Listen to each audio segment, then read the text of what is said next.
Hello readers, do you sometimes worry about not being able to do something as good as someone else can? Well, the three angels in our Christmas story felt exactly like that. So let's see what they do to solve that problem. I hope you like this story.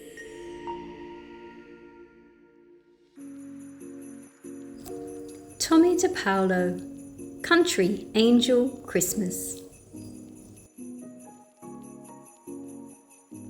For Martha and Ralph. "Look," shouted Ari, "it's St. Nicholas!" Pip exclaimed. "But it's not Christmas Eve," Kira said. "Why are you here so early?" Harim, the head angel, asked. "I have exciting news. You have been chosen to make the Christmas celebration for all of heaven this year." The country angels didn't say a word. They didn't smile. Not even Ari, Pip and Kira, the youngest angels who were always chattering and asking questions. "What's the matter?" St. Nicholas asked. "Oh, St. Nicholas," Harim said, "we aren't important enough for such a big occasion. Last year the archangels made heaven sparkle with gold and silver. And the year before, the heavenly choir made Christmas with harps and trumpets and hundreds of voices singing in a magnificent chorus. What could we do that would be good enough?" asked Petra, the music angel. "Ah," St. Nicholas said, "don't think about what others have done. Just be yourselves and you will make a fine Christmas.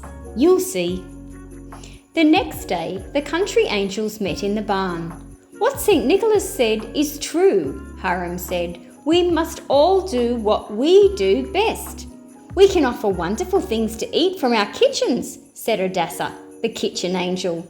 "Let's have a procession with our animals," said Nebo and Ziph, the barn angels. Everyone began having ideas at once for wreaths of holly, banners of silk in all the heavenly colours, and songs for everyone to sing. "But not in parts," said Petra, the music angel. "It will be glorious," they all called out. "What can we do?" shouted Ari, Pip and Kira. "The best thing you can do is stay out of the way," the angels told them. The next day, Ari, Pip and Kira went to the kitchen, where the angels were peeling and sifting and pouring and stirring. "Can we help?" "Shoo," said Odessa. "You'll just make a mess." They went to the angels who were cutting pine branches, measuring ribbons and collecting holly for the wreaths. "What can we do?" they asked. "You're too young to do anything," Aram said.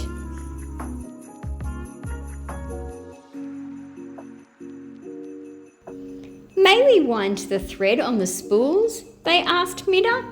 "You'll only tangle it all up," Mida told them.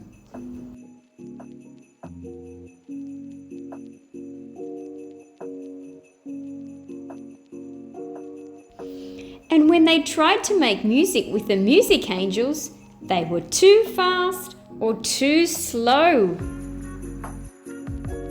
Finally, Ari, Pip and Kira went to the barn, where they often played with the animals. But even Nebo and Ziph had no time for them when they asked if they could help groom the animals. "We have enough help," Ziph said. On that day, St. Nicholas came to see how the country angels were getting on. He found Ari, Pip and Kira sitting outside the barn, doing nothing. "What's the matter?" St. Nicholas asked. "Aren't you helping to get ready for Christmas?" "Oh, St. Nicholas," they told him, "no one wants us to help with anything. They think we're too young." Said St. Nicholas. "I think I have an idea." He gathered them close and whispered so that no one could hear. On the morning of Christmas Eve, before flying off to Earth, St. Nicholas came with his sleigh. The country angels filled it with fresh straw and pine boughs to keep him warm on his journey. They put bright red quilts over each reindeer and wound holly around their harnesses. I'll be back this evening after I've visited all the children and we'll have our Christmas together." Ari, Pip and Kira smiled. They couldn't wait for their surprise. All day the country angels worked. No one noticed that Ari, Pip and Kira were nowhere to be seen. And if the fates should bless us with a moment of reprieve, we all could stand together in the silence and just breathe. Rejoice for all the happiness, mourn for all the grief. It was dark when St. Nicholas returned. The archangels and the heavenly choir and all of heaven had gathered. Everyone wanted to see what the country angels had planned. Everything was in place. The procession was ready to begin. But the country angels were worried. It was getting darker and darker and no one could see anything. "What shall we do?" they whispered. They had forgotten that Christmas Eve is one of the darkest nights of the year. Then they heard a murmuring amongst the archangels. "Look," said the heavenly choir. A glow had appeared across the sky, and when the country angels turned around, they saw Ari, Pip and Kira pulling a large star across the heavens. "The Star of Bethlehem," they cried. The hillside shone with light. "Oh, thank you, Ari, Pip and Kira," all the angels said. "You must lead the procession."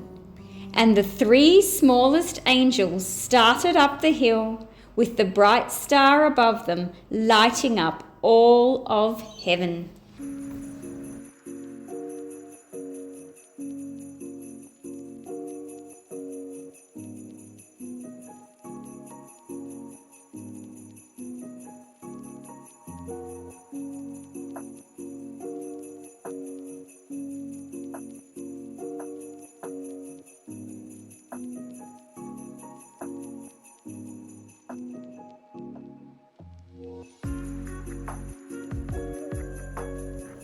Silent night, holy night, all is calm, all is bright.